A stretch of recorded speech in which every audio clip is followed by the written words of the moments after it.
संख्या 2304 का वर्गमूल भाग विधि से ज्ञात कीजिए। बेटा भाग विधि से निकालने के लिए तुमको छोटे मोटे वर्गमूल पता होना चाहिए। जैसे फॉर एग्जांपल, जरा ध्यान से समझना, छोटे मोटे एग्जांपल पता होना चाहिए। जैसे यहाँ पे 4 का वर्गमूल 2 होता है, 9 का वर्गमूल 3 होता है, 16 का वर्गमूल 4 होता है, 25 का वर्गमूल 5 होता है। ठीक है, इसी तरह 36 का वर्गमूल 6 होता है। ठीक है बेटा, इस तरह का वर्गमूल निकालना तुमको आना चाहिए, कम से कम एटलीस्ट 12-13 तक तो आना ही चाहिए। तो सवाल है, देखना ज़रा इसको कैसे करेंगे। बहुत सरल सवाल है, टेंशन नहीं लेना, बहुत इजी लैंग्वेज में बताऊंगा। जैसे ये है, भाग विधि से करना है बेटे, तो इसको इस तरह से किया, इस तरह से लाइन खींची। अब ध्यान से देखना जोड़े बनाए, जोड़े। तो सबसे पहले 2 का बनाना है, बाद में जो बचा है उसका बनाना है। ठीक है, जोड़े बना लिए। अब पहले जोड़े में ध्यान से देखो ज़रा, ऐसा कौन सा वर्गमूल है जो 23 का कोई वर्गमूल है क्या? देखो ज़रा ध्यान से देखना, नहीं है। उससे छोटा है क्या?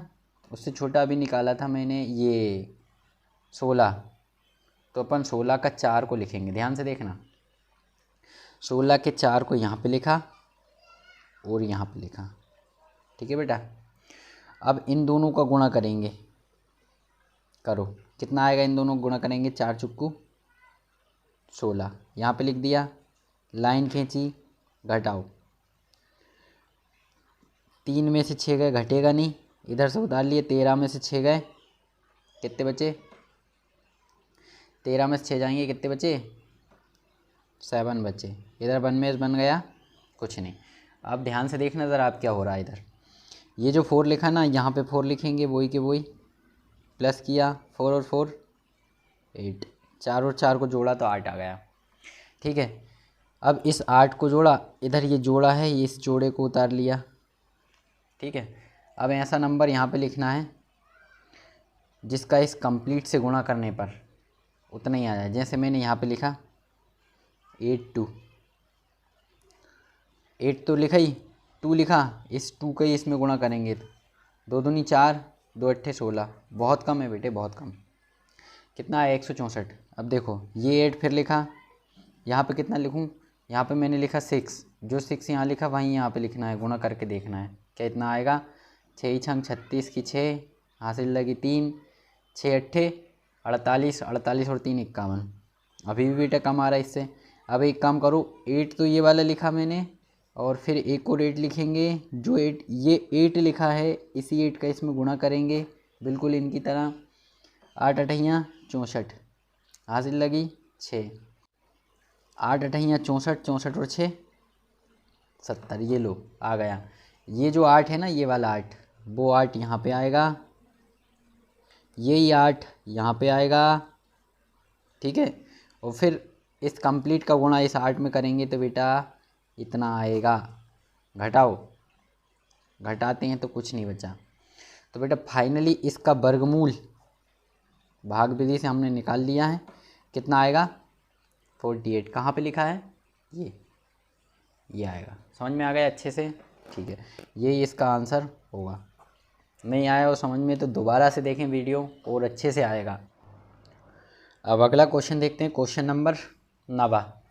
ध्यान से देखना, यदि किसी बहुफलक के 6 शीर्ष व 12 किनारे हैं तो आयलर सूत्र की सहायता से फलकों की संख्या ज्ञात कीजिए। तो बेटा सबसे पहले मैं तुमको आयलर सूत्र बता देता हूँ कि आयलर सूत्र क्या होता है। ध्यान से समझना, आयलर सूत्र क्या होता है? आयलर सूत्र होता है F + V - E = 2। ये आयलर सूत्र होता है। इसमें देखो जरा, F क्या होता है? F होता है फलक, V होता है शीर्ष, और E होता है किनारे, और E होता है किनारे। ध्यान से समझना। अब ये फलक, शीर्ष, किनारे ये क्या होते हैं बेटा? मान के चलो ये कमरा है तुम्हारा, ये एक कमरा है, ध्यान से देखना, ऐसा तुम्हारा कमरा है। क्या है ये तुम्हारा कमरा है। तो बेटा इसमें जो दीवारें होती हैं ना, दीवारें, ये तुम्हारा कमरा है। तो बेटा इसमें जो दीवारें होती हैं ना, दीवारें, वो तुम्हारे फलक होते हैं। दीवारें, छत और फर्श को मिला के फलक होते हैं ये। अब इसमें देखो शीर्ष क्या होते हैं बेटा, शीर्ष ये होते हैं, ये कोने, कोनों को बोलते हैं बेटा शीर्ष। क्या बोलते हैं? कोनों को बोलते हैं शीर्ष। और ये जो किनारे हैं ना, किनारे, ये डंडियां हैं, आड़ी पड़ी हैं, खड़ी हैं, सो रही हैं, ये सब किनारे होते हैं। ठीक है, अब इस सवाल को कैसे करेंगे? बहुत अच्छे से करेंगे। जो जो दिया है वो लिख देते हैं। सबसे पहले 6 शीर्ष दिए हैं, तो यहाँ पे लिखेंगे हल, लिख दिया शीर्ष। शीर्ष क्या बेटा? भी। कितने हैं? 6। इसके बाद क्या दिया? किनारे दिए, तो लिखेंगे किनारे। किनारे क्या है बेटा? ई। ई कितने हैं? 12। ठीक है, निकालना क्या है? फलक। तो अपन यहाँ पे लगाएंगे आयलर फॉर्मूला,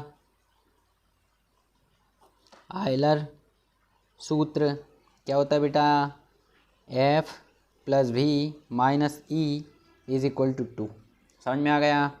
यहाँ पे सिंपल सा मान रख दो और कुछ नहीं करना है। ये तो निकालना है, तो ऐसा कैसे ही। V का मान कितना है? 6। इसका मान कितना है? 12। इधर ये ऐसा कैसे ही। ठीक है बेटा, अब जो निकालना है ध्यान से देखना। F का तो F, ये दोनों अलग अलग चिन्ह हैं तो घट जाएंगे, अलग अलग चिन्ह हैं तो घट जाएंगे। 12 में से 6 गए, कितने बचे बेटा? 6 बचे। जोड़ने और घटाने के बाद तुमको चिन्ह देखना है कि बड़ी संख्या के आगे क्या चिन्ह है। बेटा जोड़ने और घटाने के बाद तुमको चिन्ह देखना है कि बड़ी संख्या के आगे क्या चिन्ह है। माइनस है इसमें, तो माइनस ही आएगा। ये ऐसा कैसे? फिर अब F का मान अपन को निकालना है, ये उस साइड चला जाएगा। ध्यान से समझना, F का मान अपन को निकालना है तो ये उस साइड चला जाएगा। जब उस साइड बराबर के उस साइड लेके जाते हैं नंबर को, तो चिन्ह बदल जाते हैं। जब बराबर के उस साइड लेके जाते हैं नंबर को, तो चिन्ह बदल जाते हैं। ये -6 है, इधर आके +6 हो जाएगा। ये लो, समझ में आ गया? फिर देखो ज़रा ध्यान से, F का मान कितना आया? ये दोनों जुड़ जाएंगे, 6 2 8। ये इसका आंसर होगा। अपन को आंसर लिखना पड़ेगा। आंसर क्या लिखोगे? अतः जो भी क्वेश्चन में पूछा है वो लिखना है। ये थोड़ी पूछा था कि F का मान कितना है ना? ये पूछा था उसने, किधर गया? फलकों की संख्या कितनी है, तो यहाँ पे लिखेंगे अतः फलकों की संख्या 8 होगी। समझ में आ गया? अब अगला क्वेश्चन देखो बेटा, प्रश्न क्रमांक 10वां। निर्देशांक 2 3 व 3 2 क्या एक ही बिंदु पर निरूपित होते हैं? यदि नहीं तो क्यों? मेरी बात ध्यान से समझना बेटा। क्या समझना? ध्यान से देखो ज़रा। 2 और 3 ये x का निर्देशांक होता है, ये y का होता है। ठीक है बेटे, और ये वाला दिया 3 2, तो ये x का, पहले वाला नंबर x का होता है, दूसरा वाला y का होता है। ठीक है बेटे, समझ में आई? जब ये सेम सेम नहीं है तो ये एक ही बिंदु पे कैसे मिलेंगे? जब ये दोनों एक जैसे होते हैं, 2 और 3 होते तो मिल जाते, लेकिन ये 2 3 है और ये 3 2 है, नंबर चेंज हो रहे हैं ना बेटे, तो ये नहीं है। तो अपन लिखेंगे हल। इसका आंसर लिखेंगे बेटे 2 और 3 व 3 और 2 एक ही बिंदु पर निरूपित नहीं होंगे। क्यों नहीं होंगे? कारण देना पड़ेगा बेटा। कारण ध्यान से देखो, कारण क्या दोगे इसमें? सिंपल सा तो है, ये x वाला, ये y वाला, तो पहले इसमें लिखेंगे बिंदु 2 और 3 में, यहाँ पे लिखेंगे x का निर्देशांक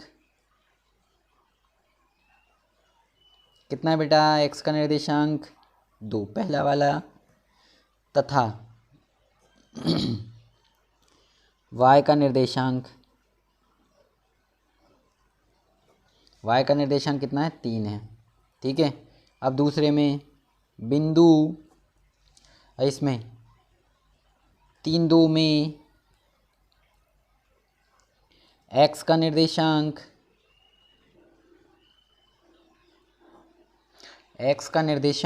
कितना है बेटा, इसमें 2 है, तथा y का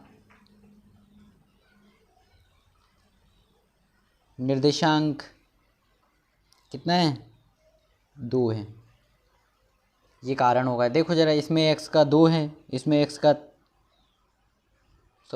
तो 3 है, इसमें बेटा मिस्टेक किस लिखा गया, x का 3 है, y का 2 है। तो ध्यान से देखना x का निर्देशांक इसमें 3 है, इसमें 2 है, तो एक ही पॉइंट पे कैसे मिलेंगे, तो इसलिए ये एक बिंदु पर नहीं मिलते।